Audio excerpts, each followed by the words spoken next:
Olá pessoal, continuando com o nosso curso Simulação de Eventos Discretos. Na aula de hoje, iremos falar sobre modelagem dos dados de entrada, que é uma etapa muito importante durante o projeto de simulação. Antes de continuarmos, vou fazer novamente menção ao livro Modelagem e Simulação de Eventos Discretos, Teoria e Aplicações, do Chuif Medina. Vale muito a pena o investimento. Esse livro é excelente, uma vez que ele traz abordagem ampla, não voltada apenas para um simulador. Aqui, de certa forma, com este livro, você vai conseguir fazer um melhor gerenciamento de um projeto de simulação. Tá ok? Bom, falando então sobre essa modelagem dos dados de entrada, como vocês já podem ver nesse slide, nós estamos separando entre 3 etapas. Que nada mais é que a coleta, né, onde você vai para o campo e vai coletar os dados necessários para descrever o comportamento probabilístico, né, esse comportamento aleatório, descrever esse comportamento para que você possa tratar esses dados e fazer uma inferência, que é a escolha, né, de uma distribuição de probabilidade para descrever esse fenômeno aleatório. Vamos dar o exemplo que vamos utilizar durante toda essa videoaula, que é o desempenho dos caixas de um supermercado. Tá? Então, vamos fazer essa coleta dentro de um supermercado. Vai ser muito necessário fazer a coleta de forma correta, tá ok? E coletar as variáveis que serão importantes para o objetivo desse modelo para a simulação, ok? Bom, então falando do âmbito geral da coleta de dados, o primeiro passo então é escolher adequadamente a variável de estudo, tá ok? Então, dentro de um supermercado, de antemão já falando, 2 variáveis importantes vai ser o tempo de atendimento do caixa, né? E a chegada, né? O intervalo entre as chegadas, já que é um comportamento aleatório, das chegadas desses clientes ao caixa, né? Para fazer aí suas compras, ok? O segundo passo, então, seria escolher o tamanho da amostra, que o indicado seria entre 100 e 200, uma vez que uma amostra menor que 100 não podem comprometer a identificação do melhor modelo probabilístico, tá ok? E uma amostra maior do que 200 observações não trazem ganhos significativos, além do que podem aumentar o custo, uma vez que você vai precisar de mais tempo para coletar mais dados, né, para essa observação. Tudo bem. Bom, então no terceiro passo, você vai coletar e anotar essas observações na mesma ordem. Por quê? Muitos fenômenos, eles podem estar correlacionados ou não. Existem técnicas para ver essa correlação ou não, existem programas que facilitam isso, tá? Hoje não é necessário que você faça manual, basta que você entenda o que é correlação, tá? Essa análise de correlação, mas hoje existem vários pacotes que já fazem todas essas análises estatísticas que vamos falar durante o decorrer dessa videoaula, tá? Mas nada substitui um estudo, tá, aprofundado da estatística, ok? Aqui, de certa forma, é uma forma mais prática de se aplicar, ok? O quarto passo é você analisar, né, se há mudança de demanda em função do horário. No caso, por exemplo, do supermercado, fica evidente, por exemplo, que em sábados, após o dia do pagamento, é um dia de movimento, já que as pessoas não vão trabalhar e vão fazer as compras, ou que seja também durante a semana, a maioria das pessoas vão optar por fazer as compras na parte da noite, uma vez que não vão estar desempenhando a sua função dentro do trabalho. Então, fica aí evidente que há diferenciação entre as chegadas dos clientes ao supermercado, há uma variação dessa demanda. Então os estudos vão ter que ser feitos de formas separadas, e o Arena, até voltando para o assunto do Arena, que é uma videoaula que a gente vai falar futuramente, ele consegue fazer isso, né, uma vez que lá no bloco Create você consegue fazer as variações, né, de demanda durante o dia da chegada, tá ok?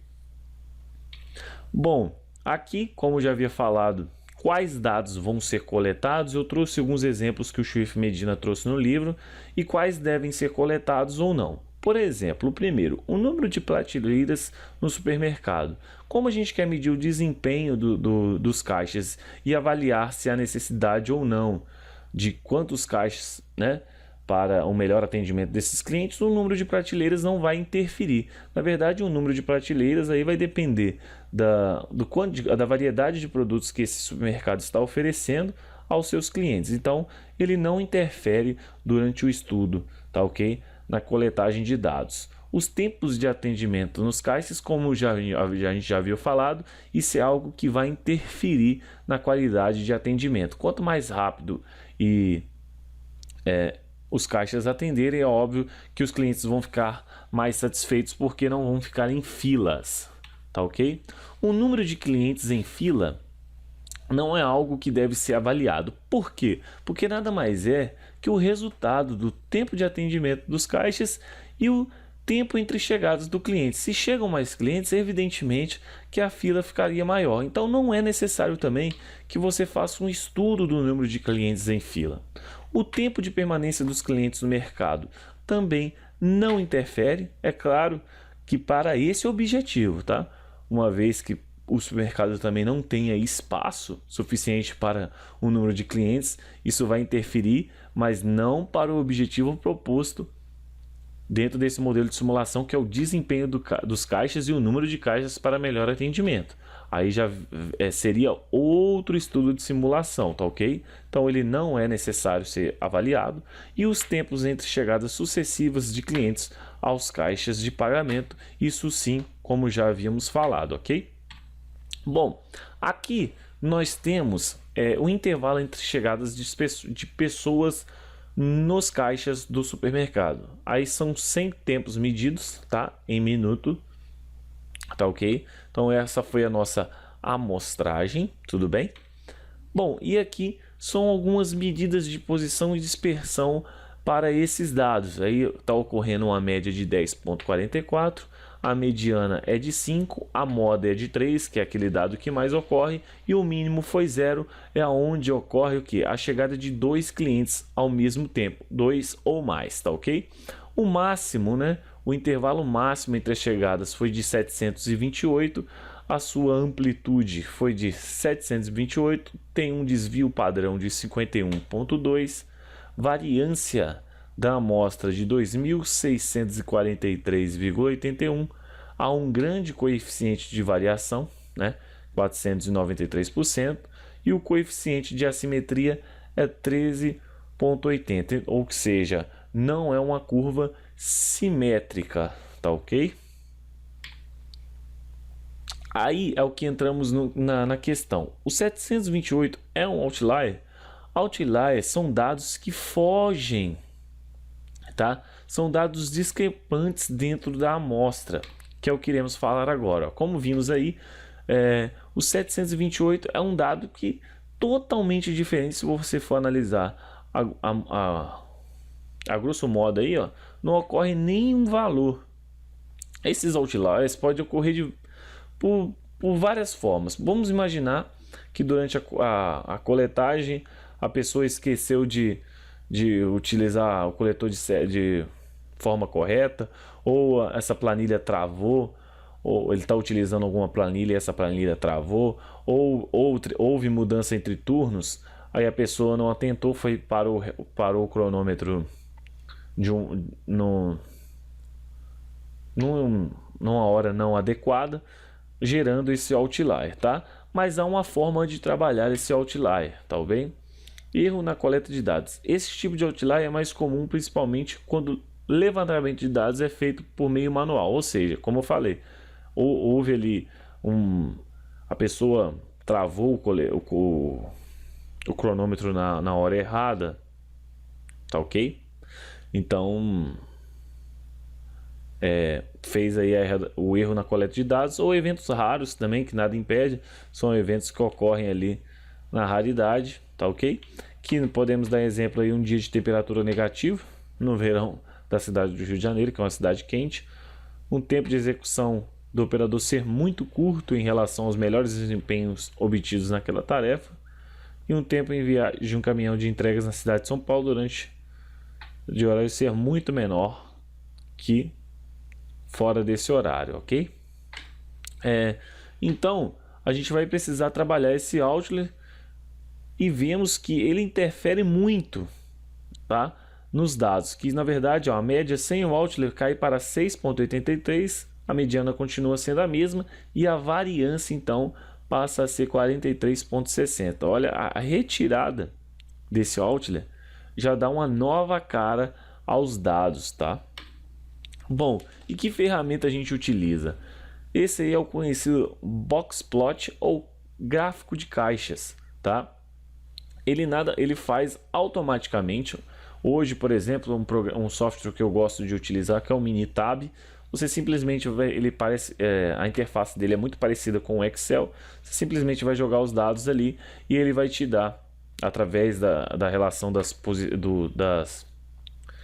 do cálculo dos quartis, né, o cálculo de posições aí quartis, que é o Q1, o Q2 que é igual a mediana, e o Q3 ele vai te fazer esse cálculo e te dar os outliers. Nesse caso aqui temos este aqui, ó, que seria o 728, o outlier, né, que é um dado fora aí, dado discrepante dentro da nossa amostra. É evidente, pessoal, que em algumas amostras você vai retirar ou não, vai depender da sua análise também, tá? Vai depender muito do seu feeling aí durante realmente aquele dado discrepante ocorre na realidade, então eu vou deixar, não vou retirar.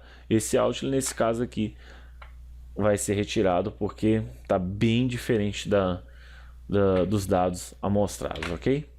Bom, outra análise que deve ser feita é a análise de correlação. Se esses dados têm correlação ou não ao longo do tempo. Vamos imaginar que você tenha um caixa que esteja na fase de aprendizagem. Ao longo do tempo, ele vai melhorando esse atendimento. Então, pode ser que haja uma correlação dentro desses dados ou não. E aqui, né, que é uma amostra onde não há uma correlação, tá? E aqui já é uma que há uma correlação, como expliquei a situação de um caixa em aprendizagem, ok? Bom, depois toda essa análise, vamos fazer uma análise da construção do histograma para ver qual distribuição vai ser melhor ajustada. Aqui existem algumas regras matemáticas, né, para definir o número de classes, né, lei de Sturge, eu não lembro qual que é uma delas, tá? Não lembro qual das duas que é. Aqui é para definir o tamanho de cada intervalo, construir a tabela de frequências e assim construir o histograma. Também hoje você pode utilizar o Minitab e o Excel também para construir esse histograma de forma automática, né? Nada substitui, como falei, o estudo da estatística em si é muito importante para que você consiga aplicar, mas hoje há softwares, né, para agilizar esse procedimento, ok? Aqui é o exemplo do histograma daqueles 100 dados coletados para o estudo do supermercado, tá, pessoal? E aqui, como podemos perceber, há uma análise rápida. Agora nós conseguimos perceber que a exponencial é aquela que melhor ajusta a esses dados, tá ok? Bom, finalizando a nossa videoaula, nós não vamos entrar nos testes de aderências que também os pacotes dos softwares hoje já trazem isso automatizado, tá? Porque nós necessitaríamos de uma aula para falar do teste do Q-quadrado e do teste Kolmogorov-Kisminov, que são testes de aderência não paramétricos, tá? Esses testes, na verdade, eles vão ser utilizados para ver qual curva ele vai melhor aderir, tá ok? Aconselho você até assistir a aula do Input Analyze, que ele utiliza esses dois testes de forma automatizada, tá ok? Bom, pessoal, espero que vocês tenham gostado dessa videoaula. Se gostou, dá um like aí e deixa suas sugestões no vídeo, opinião, caso queira algum tema para as videoaulas, é só deixar aí no comentário que a gente, na medida do possível, vai tentar fazer essas videoaulas, ok? Muito obrigado, até mais.